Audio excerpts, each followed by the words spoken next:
তোমাদের সকলকেই আমার ইউটিউব চ্যানেলে স্বাগত।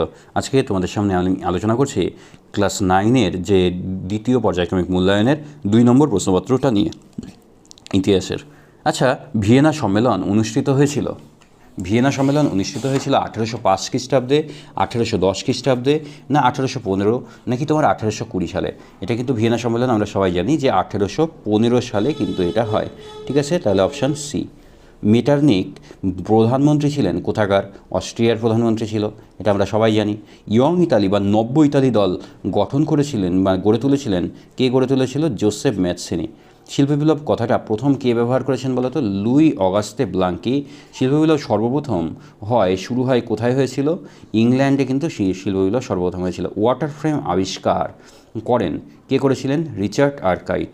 এপ্রিল থিসিস এর প্রবক্তা কে ছিল? এপ্রিল থিসিসের প্রবক্তা ছিলেন লেনিন। ঠিক আছে। মেইন ক্যাম্প গ্রন্থটির রচয়িতাকে?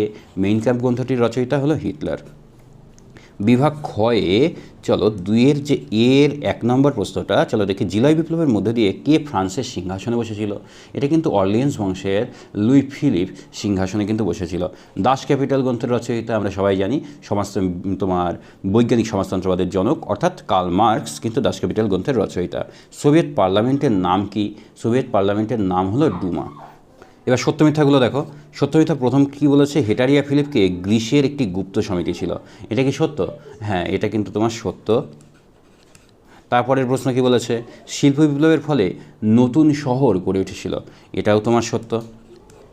তারপরে মার্কিন রাষ্ট্রপতি উইড্রো উইলসন 14 দফা নীতি ঘোষণা করেছিলেন। হ্যাঁ, এখানে কিন্তু এটাও সত্য। তার মানে এগুলো কিন্তু সবগুলোই সত্য হলো। আচ্ছা, বিবৃতি দেখো। ফ্রান্সের দেরিতে শিল্পায়ন হয়েছিল। এবার কেন ফ্রান্সের দেরিতে শিল্পায়ন হয়েছিল? তোমার ভারতে ফরাসিরা উপনিবেশ গঠনে ব্যর্থ হয়েছিল এই জন্য? না, চন্দননগর তো উপনিবেশ গঠন করেছিল। তারপরে ইংল্যান্ডে ইঙ্গো ফরাসি যুদ্ধে লুপ্ত হয়েছিল, নাকি ফ্রান্সের রাজনৈতিক অবস্থা অস্থির ছিল এই কারণে? এইটা কিন্তু রাজনৈতিক অবস্থা অস্থির ছিল। তাহলে এইটাই কিন্তু তোমাদের অ্যান্সারটা হচ্ছে। ঠিক আছে। বিবৃতি। শিল্প বিপ্লবের পর ইউরোপে শ্রমিক আন্দোলনের সূচনা হয়। শ্রমিক আন্দোলনের সূচনা কেন হয়েছিল? শ্রমিকরা পুঁজিপতি মালিক শ্রেণীর শোষণের শিকার হয়েছিল এই কারণে, নাকি গ্রাম ছাড়তে বাধ্য হয়েছিল, নাকি কলকারখানা প্রতিষ্ঠা হয়েছিল এই কারণে? এইটা কিন্তু ব্যাখ্যা 1 নম্বরটা হবে। আর বিভাগ গয়ে চলো দেখো যে ইউরোপের ইতিহাসে বিগ 4 নামে কারা পরিচিত? ইউরোপের ইতিহাসে আমরা জানি অস্ট্রিয়া, রাশিয়া, প্রাশিয়া, ইংল্যান্ড। চলো এগুলো আমরা পিডিএফ থেকে দেখছি। ঠিক আছে। বিগ 4 বলতে আমরা বুঝি অস্ট্রিয়া, রাশিয়া, প্রাশিয়া এবং ইংল্যান্ড। এর মধ্যে অস্ট্রিয়ার প্রধানমন্ত্রী প্রিন্স মেটারনিক ছিলেন এই সম্মেলনের সভাপতি। এছাড়া রাশিয়ার যার প্রথম আলেকজান্ডার, তারপরে প্রাশিয়ার তৃতীয় ফ্রেডরিক উইলিয়াম, তারপরে ইংল্যান্ডের মন্ত্রী ক্যাসেলেরি, অস্ট্রিয়ার রাজা প্রথম ফ্রান্সিস প্রমুখ। কাকে কেন মুক্তিদাতা জার বলা হয়? আমরা জানি যে দ্বিতীয় আলেকজান্ডারকে মুক্তিদাতা জার বলে। কেন বলো তো? রাশিয়ার ভূমিদাস প্রথা তখন ছিল। এবার ভূমিদাসদের জীবন ছিল অত্যন্ত কষ্টের, আর যার দ্বিতীয় আলেকজান্ডার তাদের শোষণ ও অত্যাচারের এই জীবন থেকে ভূমিদাসদের মুক্তি দিয়েছিলেন। 1861 খ্রিস্টাব্দে এক মুক্তির ঘোষণাপত্র জারি করেন এবং ভূমিদাসদের মুক্তি দেন। তাই তাকে মুক্তিদাতা জার হিসাবে পরিচিত হয়ে আছেন তিনি, বা মুক্তিদাতা জার বলা হয়। শিল্প বিপ্লব বলতে কী বোঝো? 19 শতাব্দীর দ্বিতীয়ার্ধে কতগুলো অঞ্চলে স্থানীয় অধিবাসীদের জাতীয় আকাঙ্ক্ষার অপূর্ণতা ও বিভিন্ন জাতিসত্তার ভিত্তিতে স্বতন্ত্র রাষ্ট্র গঠনের দাবির ব্যর্থতাই অতিরিক্ত জাতীয়তাবাদ নামে পরিচিত। আচ্ছা, ঘেটো কী বলো তো? ঘেটো দেখো, কোনো নির্দিষ্ট অঞ্চল বা সেখানে সামাজিক, অর্থনৈতিক ও ধর্মীয় সংখ্যালঘু কিছু মানুষ বসবাস করে, তাদেরকে ঘেটো বলা হয়। প্রথমে ভেনিস শহরে ইহুদিরা এই অঞ্চলে বসবাস করত। নির্দিষ্ট অঞ্চলে ঘেটো শব্দটি ব্যবহৃত হয়। পরবর্তীকালে বহিরাগত মানুষদের বসতি ঘেটো নামে পরিচিতি লাভ করে। আচ্ছা, কোন মহাদেশকে কেন অন্ধকারাচ্ছন্ন মহাদেশ বলা হয়? আমরা জানি যে আফ্রিকা মহাদেশকে অন্ধকারাচ্ছন্ন মহাদেশ বলে। কেন বলে? আফ্রিকা মহাদেশ ভৌগোলিক অবস্থানের দিক থেকে ইউরোপের সবথেকে কাছে হলেও অন্তর্ভাগ 19 শতাব্দীর তৃতীয় দশক পর্যন্ত ইউরোপের কাছে ছিল অজ্ঞাত ও অনাবিষ্কৃত। আফ্রিকার শাপদসংকুল গহন অরণ্য, দুর্গম পর্বত ও খরস্রোতা নদীসমূহ, ঊষর মরুভূমি, অস্বাস্থ্যকর জলবায়ু ও আদিম অধিবাসীদের প্রতিকূলতার কারণে মহাদেশটিকে অন্ধকারাচ্ছন্ন মহাদেশ বলা হয়। রুশীকরণ নীতি বলতে কী বোঝো?